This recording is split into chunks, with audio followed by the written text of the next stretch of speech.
Alright, so today we are going to be clearing out 3 perimeters.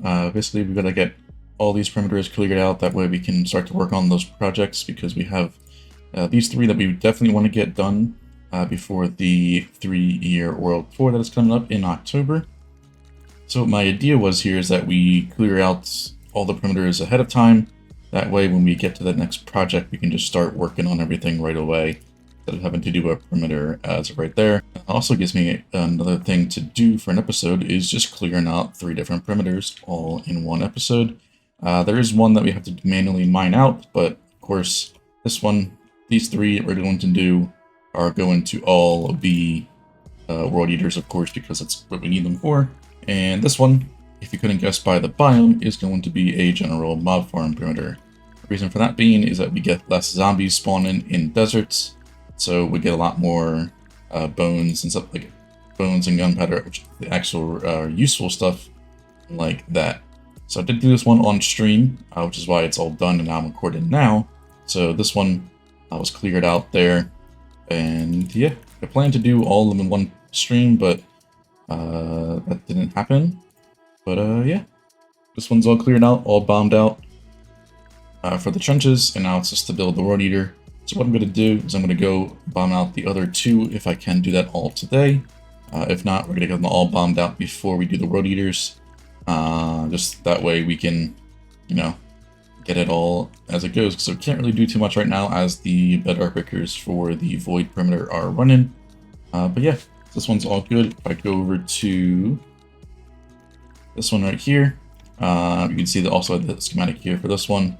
And what I have right now is I have the 2 trench makers for the main wide trenches currently there. So that's what I'm going to do right now is go run those ones. This one's all good to go. I wanted to show this one off before obviously it was all cleared out. So yeah, maybe we'll do some time lapses of building the world eaters, and we will go from there.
Alright, number 2 is done. This one, surprisingly for world eaters, it's all good here. So this is the second world eater that we actually have built so far. In the previous one, I only had the trenches done for that, but now I also have the world eater built up in this one and the other one. So those 2 are all good to go. So you look on the map here, we have this one right here, which is done, and if we go up and to the right, which is by, if we go up and to the right a little bit, right here spawn, a little bit up and to the right a little bit more. This is where the other one is done. You can see that the leader is also built for this one. But yeah, now that we have these both built, there's only one more to go. The trenches, like I said, are already done for all the perimeters, so it's now just building the world eaters, which won't be that bad at all. Everything's all good here. Hopefully I can get that time down a lot faster. Maybe around like under 2 hours would be pretty decent for me, at least, without Easy Place. If you don't know that, we don't use Easy Place on the server. So building this that fast without Easy Place compared to my first ever World Eater that I built, I think my first ever road eater took around about 8 hours. Now that was, of course, before I knew about the adjacent and things like that. I was just using a cactus to flip it either the opposite way. So yeah, definitely does help to have, you know, adjacent into things like that, and I can do with that, because without that it would still probably take close to probably 4 hours, mainly because everything's upside down or facing a different way. So without that it would be quite a while as well. I also never used these pumpkins before, and that's again, it's been over 2 years ago at this point, almost 3 years since I built my first world eater. So but yeah, one more to go, at least building them, and then we're also going to run them all at once. So we'll see how that goes. And yeah, so we get this all done, and we'll come back once we have all of the perimeters cleared out. I do plan to have all the road eaters running at once, because they're all AND gates. We don't need to babysit them too much. We'll only need to mine out the obsidian once we get down a bit lower, because there will be some from naturally generated or from water spilling into a ravine, which did happen a lot in a bunch of perimeters that we've done before, which is why the AND gate is a huge plus to any road eaters nowadays. So I got out of the way, let's go do some road eating, and we'll be back once all 3 are cleared out. Alright, so we got one of the perimeters. Basically all of them are pretty close to this level.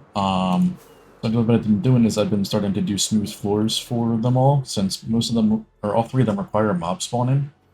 At least for these ones here, we're going to need to smooth the floor out the best of our ability. That way we don't get any mobs spawning in areas like this. Fortunately, we're going to have some blocks like this one down here that we'll have to go across and still mine out, otherwise mobs will still spawn there. Or we get some blocks and fill it in. I don't want to do water because it doesn't really make sense to me. It's not really needed because one of them also would not benefit from the water there. But yeah, so launching these guys across to pull up the rest of the blocks for the smooth floor. And then we'll stop these, launch the TNT part again, and then once the TNT part is done, then we launch the sweepers one more time to get this to a smooth floor.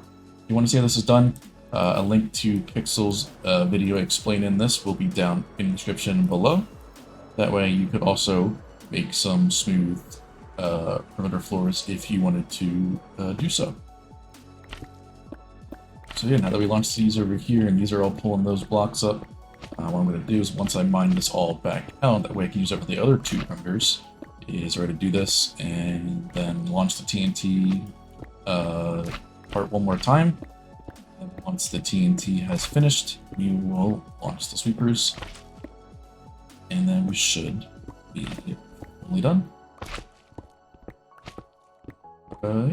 Pretty straightforward process. It's a bit of an annoying process, that's for sure. It wouldn't be as annoying if you didn't have to build these block grabbers here. But yeah, it's like I said, it's kind of annoying. Basically, launch once, break it before it goes down twice. That way you can launch the TNT once back and forth as much as you would like to. And then launch sweepers after you're done. And then you're good to go. Yeah, definitely check out Pixeils' video before if you haven't done this. It's very easy to follow, and you can pretty much do this without any experience of building world eaters, because all in all, you're just following the tutorial at that point. But once you do it once, you'll probably be able to do it any number of times that you will need to in the future, especially for any perimeter that does require mob spawning. It is a huge help.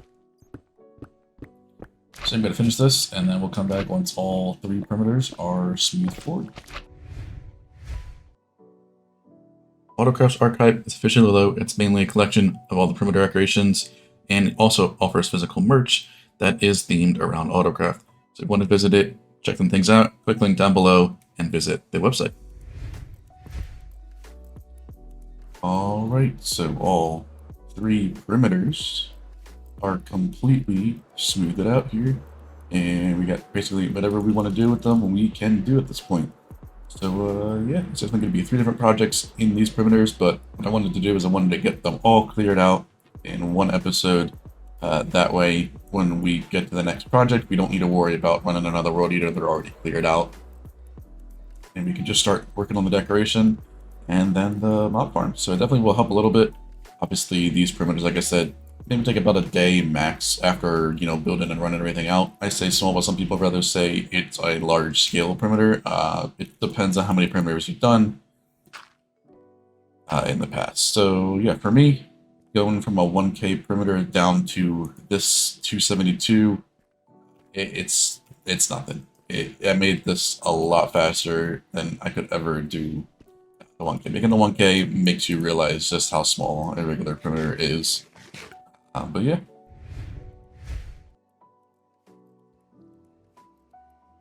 Alright, so there's also one more thing I want to do before ending this episode off. Now you're probably wondering, are we actually going to sit here and mine all 3 of these road eaters up? The answer is no. So basically at this point in the game, we get the stuff a lot faster, that we can just basically blow this stuff up, because we have farms that are much faster than it would be to mine out all of these perimeters, or all these road eaters for these perimeters here. Also for these pumpkins, very simple flying machine can be built. So I'm going to do that just to show if you want to do this yourself, what actually I do have for this sort of thing here.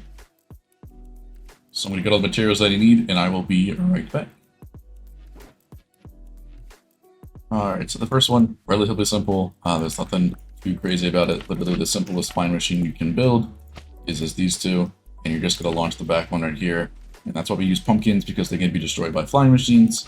So that one will just launch across there, and you'll see I have this schematic right here that we will use to blow up this road eater. Now you do actually need to clear out this main side over here by yourself. That's not too big of a deal.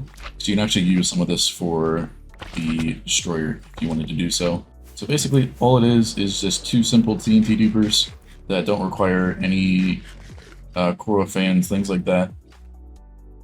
We're just going to position it over top of the road eater here. Ideally you're going to want to go, so for me I'm about 94. I'm probably going to go to about 160 to give the TNT enough time to fall but also destroy everything.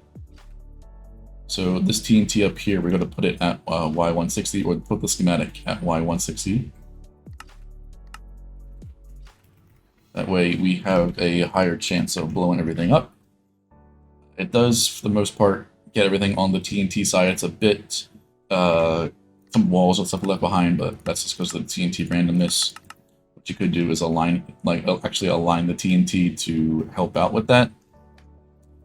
With the return side, with it not being everything enough spot to land on, really the only spot you're going to want to have TNT land on, 3 blocks apart. So we have to do 1, 1, 2, 3, and then land on here. So that's why I said the return side's not the best.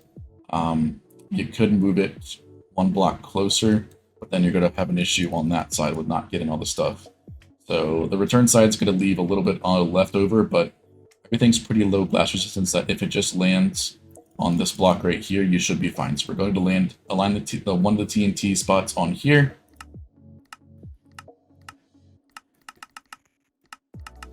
So we're going to line this right side TNT up with this line right here. Because there's not enough stuff here, everything should pretty much blow up with the TNT that lands on these blocks here. If you wanted to, you could put it on this one. That way every TNT will land on something. But I think then the other side is just useless at that point. So we'll keep it here. We'll go build this up for all 4 of them now. Or you gotta build it. So we build it up for this one over here. We build the same for the other one over there. Actually, let's go stop this flying machine before it goes out of render. But you need to build it 4 times because it can only reach 1 side at a time. So you gotta build it twice for each side, which isn't too bad. They're pretty straightforward to build, so it's not too big of a deal to have to build these a couple times. It's probably easier than building the smooth floor trenchers right there. So yeah, I'm gonna just build this up real quick, and we'll come back once these are all done. Maybe I'll do a little bit of another time lapse right here, just so you guys can see the process that I go through for destroying the road eaters, because mining them out, not really the best thing at this point in the game, because like I said, we had everything faster than we actually used it for this perimeter right here. So yeah, I'll be right back.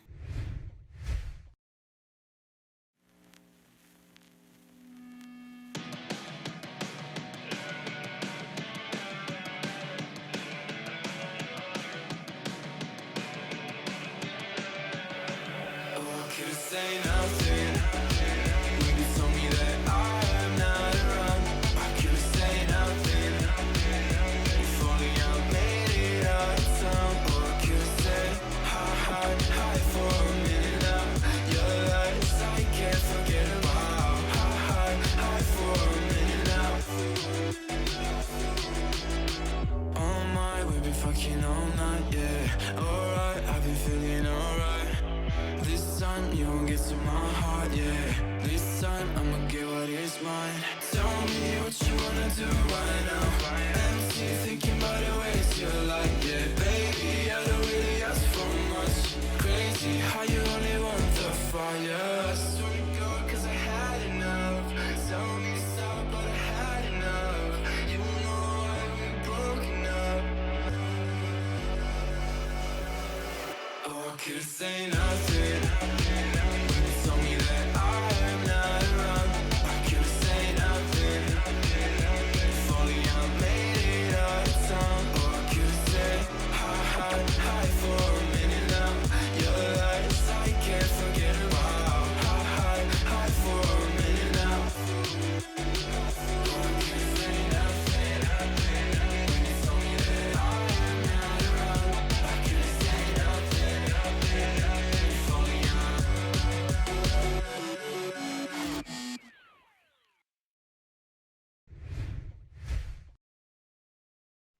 They're all cleared out now. We have one more thing I want to show off too, so I'm going to go over there, and we'll be basically ending the episode off there. But we have 3 perimeters that we can do a bunch of farms with in the near future, and also plan out some decoration as well.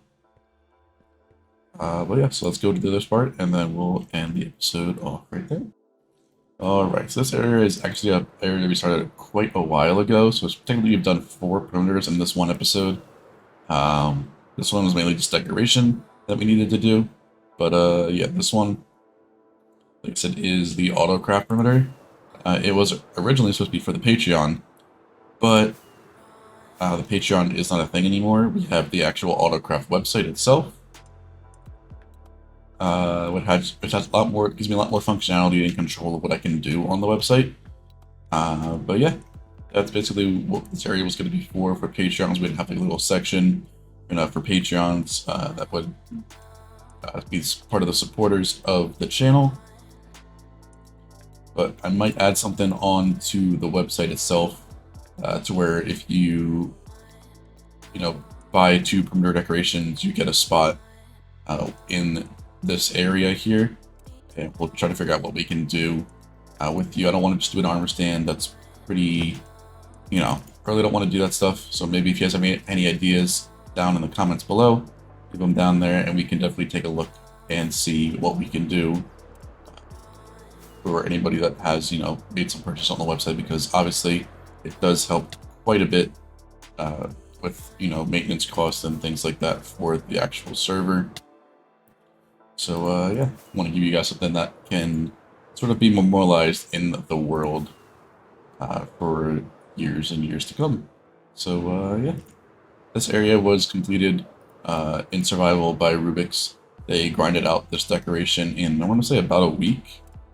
We had we had the floor done already, but we just didn't have all the walls or these annoying pillars that they did. But yeah, this decoration definitely fits the AutoCraft theme. If I could do something, I would get rid of the piece here for the Patreon, and I would change the floor out to the AC logo that you guys have seen on the Discord and things like that. But changing the floor out is kind of going to be a bit annoying, but we shall see what we can do in the future.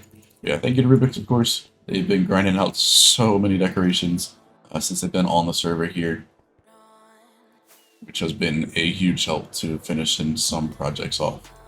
But yeah, there doesn't look too good in the perimeter on the map because everything's all covered up. But these top sections do add a lot of detail to it. But I think it turned out pretty good. As you can see, it's sort of the same walls as the Blaze. That's because I was making walls for this area here, and I realized that this would work extremely well for a Blaze farm perimeter, so I went with it and kept it for this one as well, because I just added some extra pillars and things like that to sort of separate it from the Blaze one. Because it would look pretty weird if I just had the same walls for this as well as the Blaze. So we changed it up and added some cool looking pillars, which definitely we would never do again because they were a pain to build. But they do look pretty cool. So yeah, that's basically everything like that. Like I said, 3 perimeters cleared out, 4, and technically 4 finished off in this episode. But yeah, we've got a lot of work ahead of us. So we got 3 projects minimum, and we have 2 more ongoing as of right now. Make sure to like, subscribe, all sorts of things, and I'll see you in the next one.